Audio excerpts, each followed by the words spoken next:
Bonjour à tous, on se retrouve aujourd'hui pour une nouvelle vidéo de la série La gestion de patrimoine de A à Z. Aujourd'hui, nous allons aborder un sujet sur lequel nous sommes régulièrement sollicités par nos clients souhaitant réaliser un investissement immobilier locatif. En effet, avant de mettre un bien en location, se pose souvent la question de la modalité de mise en location et notamment du recours au régime de la location meublée. On se retrouve donc aujourd'hui avec Antoine, conseiller en gestion de patrimoine pour le cabinet Finance Invest, qui va nous détailler les caractéristiques et les spécificités de la location meublée non professionnelle. Donc bonjour Antoine. Afin de rentrer dans le vif du sujet, peux-tu nous détailler ce qu'est la location meublée ? Bonjour Claire. En effet, la location meublée fait opposition à la location nue. La loi Allure, qui date de septembre 2014, nous donne une définition de la location meublée. Il s'agit d'un logement équipé d'un mobilier en nombre et en qualité suffisant pour permettre aux locataires d'y dormir, d'y manger et d'y vivre convenablement au regard des exigences de la vie courante. La liste des éléments devant obligatoirement être fournis est fixée par décret et à comprendre notamment une table, des chaises, la literie ou bien encore les placards pour le rangement. Donc un logement meublé doit comprendre certains éléments d'équipement, mais est-ce que tu peux nous détailler les conditions pour être éligible au statut du loueur en meublé non professionnel ? Pour être considéré comme un loueur en meublé non professionnel et ne pas basculer vers le statut de loueur meublé professionnel, il faut qu'au moins une de ces conditions soit remplie. Soit les recettes locatives annuelles brutes, charges incluses, issues de la location meublée ne représentent pas plus de 23 000 euros, soit les recettes dépassent 23 000 euros, mais elles restent inférieures aux revenus professionnels du foyer soumis à l'impôt sur le revenu. Prenons un exemple. Si un foyer encaisse 30 000 euros de recettes de location meublée, mais que par ailleurs, ce même foyer perçoit 40 000 euros de revenus professionnels, alors vous pouvez conserver le statut de LMNP, de loueur meublé non professionnel. Il faut donc distinguer entre location meublée professionnelle et non professionnelle. Et lorsqu'on est dans le cadre de la location meublée non professionnelle, quels sont les différents types de location auxquels on peut être confronté ? Le régime fiscal de la location meublée non professionnelle peut concerner différents types d'investissements ou d'activités. Parmi eux, on compte notamment les logements meublés loués à titre de résidence principale du locataire. Elle permet de louer son bien sur le long terme, ce qui réduit les contraintes de gestion liées aux entrées et sorties des lieux des occupants, ainsi que les frais de ménage, etc. Le bail est alors conclu pour une durée de 1 an ou bien de 9 mois lorsque le locataire est un étudiant. À côté, on trouve le bail de location saisonnière qui permet aux propriétaires de logements situés dans une commune ou une région à fort potentiel touristique de louer son bien meublé sur une courte période, à savoir moins de 90 jours. Cela comprend par exemple les meublés de tourisme, à savoir les villas, les appartements, les gîtes ou les studios. Enfin, il existe un dernier type d'activité concerné par la location meublée, qui est la location meublée dans une résidence de service via un exploitant.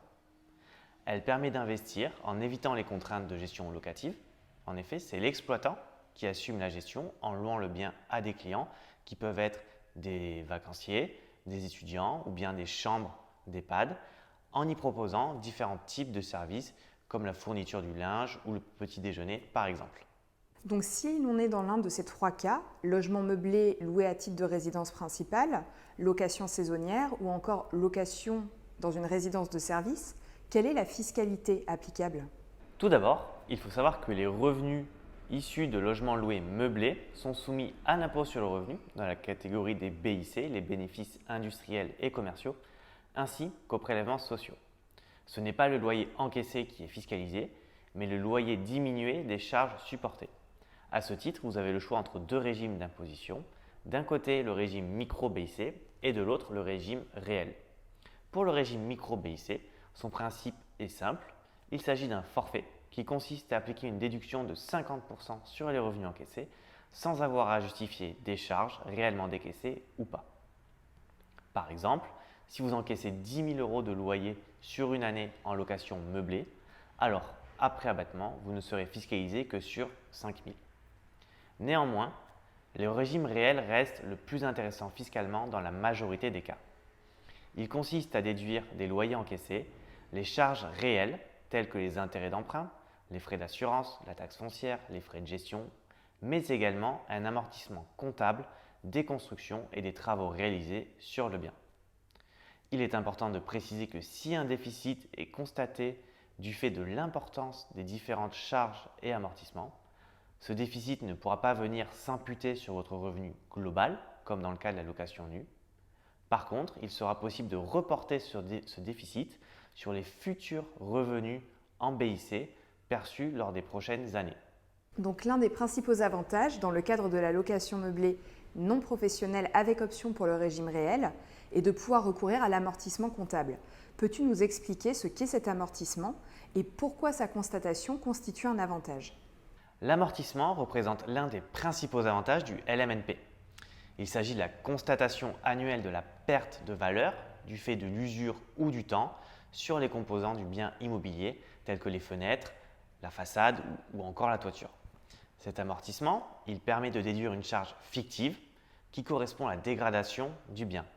Cette charge fictive permet de diminuer les bénéfices déclarés, ce qui a pour effet de faire baisser l'imposition.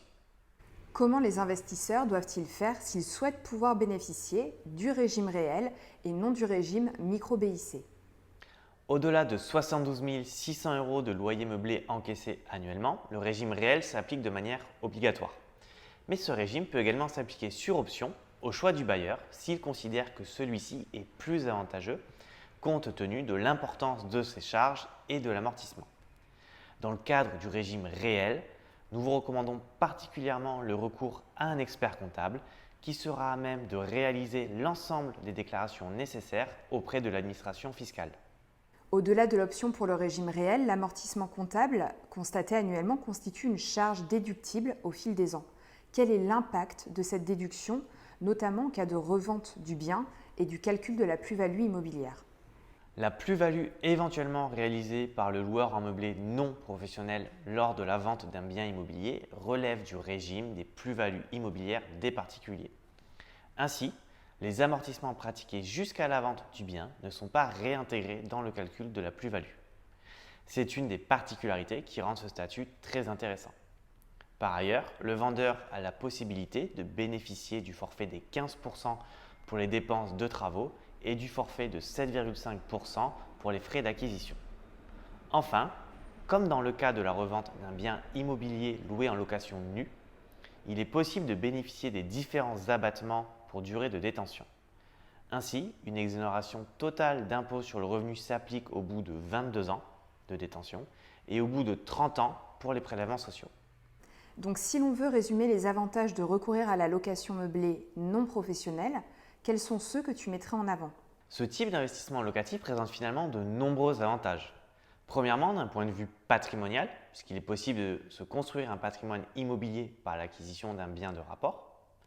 Deuxièmement, d'un point de vue fiscal, puisque cet investissement peut, dans certains cas, ne pas générer de surcoût fiscal pendant plusieurs années, notamment grâce au bénéfice des amortissements.